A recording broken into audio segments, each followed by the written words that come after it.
रोहित पवार हे चांगले संतापले चित्र दिसत आहेत. रोहित पवार यांनी प्रफुल्ल पटेल यांना चांगला टोला लागले चित्र दिसत आहेत. तर हिंमत असेल तर समोरासमोर या असा टोला रोहित पवार यांनी प्रफुल्ल पटेल यांना लगावला आहे. व ते नेमकं काय म्हणाले हे व्हिडिओच्या माध्यमातून पहा. प्रफुल्ल पटेलांना मी बोलतो, मुंबईला मी येतोच आहे 27, 28, 29 कुठे यायचं सांगा. पत्रकारांना मी बोलवतो, चला युक्तिवाद होऊ द्या याच्यावर. माझ्यात हिंमत आहे, त्यांच्यात हिंमत असेल तर सांगा. तर राजकारणात आरोप होतात, कारवाया होतात, पण जेव्हा न्यायालयातून सत्य बाहेर येतं तेव्हा अनेक प्रश्न उभा राहतात. आणि सध्या महाराष्ट्राच्या राजकारणात अशीच एक मोठी चर्चा सुरू झाली आहे. राष्ट्रवादी काँग्रेसचे आमदार रोहित पवार यांना ईडी प्रकरणात मोठा दिलासा मिळाल्यानंतर त्यांनी थेट भाजप आणि सत्ताधाऱ्यांवर गंभीर आरोप केले. व प्रफुल्ल पटेल यांना काय म्हणाले ते पुढे आपण पाहूयाच. त्याआधी सत्य काही काळ त्रास सहन करू शकतं, पण सत्याचा पराभव कधी होत नाही. हे वाक्य रोहित पवार यांनी माध्यमासमोर बोलताना राज्याच्या राजकारणात पुन्हा खळबळ उडवली आहे. तर मित्रांनो, गेल्या निवडणुकीच्या काळात रोहित पवार यांच्यावर ईडीची कारवाई झाली होती. त्यावेळी विरोधकांकडून मोठमोठे आरोप करण्यात आले. पण आता या प्रकरणात क्लोजर रिपोर्ट आल्यानंतर रोहित पवार यांनी थेट दावा केला आहे की ही कारवाई राजकीय दबावातून करण्यात आली आहे. रोहित पवार म्हणाले, या केसमध्ये काहीच दम नव्हता. आम्ही सर्व पुरावे दिले होते. अनेक सुनावणीनंतर आणि क्लोजर रिपोर्ट आल्यानंतर हे स्पष्ट झालं की प्रकरणात काही तथ्य नव्हतं. पण याचवेळी त्यांच्या मनातील वेदनाही व्यक्त केली. ते म्हणाले की माझ्या परिवाराचा प्रचंड मानसिक त्रास झाला आहे, मुद्दाम त्रास देण्यात आला आहे आणि येथूनच त्यांची भाजपवर जोरदार हल्लाबोल सुरू झाला. रोहित पवार यांनी दावा केला की देशातील अनेक यंत्रणांचा वापर राजकीय दबावासाठी केला जातो. ते म्हणाले की एखादा नेता सरकारविरोधात जास्त बोलू लागला की त्याच्यावर कारवाई सुरू होते. मित्रांनो, रोहित पवार यांनी यावेळी पक्षांतर केलेल्या नेत्यांवरही निशाणा साधला.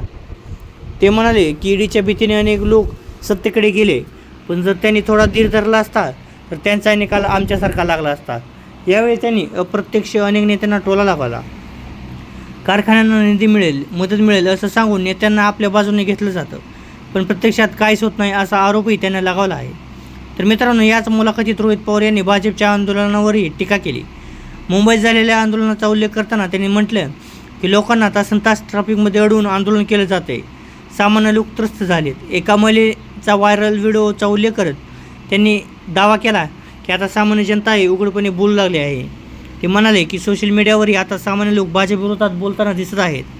मित्रांनो, महिला आरक्षणाच्या मुद्द्यावरून रोहित पवार यांनी थेट आव्हान दिलं. प्रफुल्ल पटेल यांचं नाव घेत ते म्हणाले, समोरासमोर चर्चा करूया. तुमच्यात हिंमत असेल तर समोरासमोर या, पत्रकारांना बोलवा, युक्तिवाद होऊ द्या. इतकंच नाही तर त्यांनी नितेश राणेवरही जोरदार निशाणा साधला. सुप्रिया सुळे यांच्या विजयाला वोट जिहाद म्हणणाऱ्यांना उत्तर देताना रोहित पवार संतापले आणि म्हणाले की बारामती, दौंड, पुरंदर या भागातील जनतेने दिलेलं मतदान तुम्ही वोट जिहाद म्हणणार का? या विधानानंतर पुन्हा राजकीय वातावरण तापलं आहे. तर मित्रांनो, याच मुलाखतीत अजित पवारांविषयी रोहित पवार यांनी भावना व्यक्त केल्या.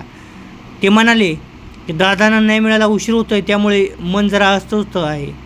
सरकारला 10 मेपर्यंत वेळ देणार असल्याचे त्यांनी सांगितलं होतं आणि त्यानंतर पुढचा निर्णय घेऊ असंही त्यांनी सांगितलं.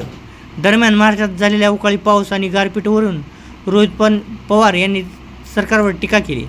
शेतकऱ्यांचं मोठं नुकसान झालं, पण सरकारचं पुरेसं लक्ष नाही असा आरोप त्यांनी लगावला आहे. तर मित्रांनो, शेवटी बारामतीच्या राजकारणात बोलताना रोहित पवार म्हणाले की सुरेंद्र पवार 2.5 लाख मतांनी निवडून आल्या. आणि रोहित पवारांच्या या सगळ्या विधानानंतर राजकारणात पुन्हा एकदा चर्चा रंगली. ईडी कारवाया खरंच राजकीय दबावासाठी वापरल्या जातात का? सामान्य जनता आता खरं सत्तेविरुद्ध बोलू लागली आहे का? आणि रोहित पवार यांनी केलेले आरोप कितपत खरे आहेत?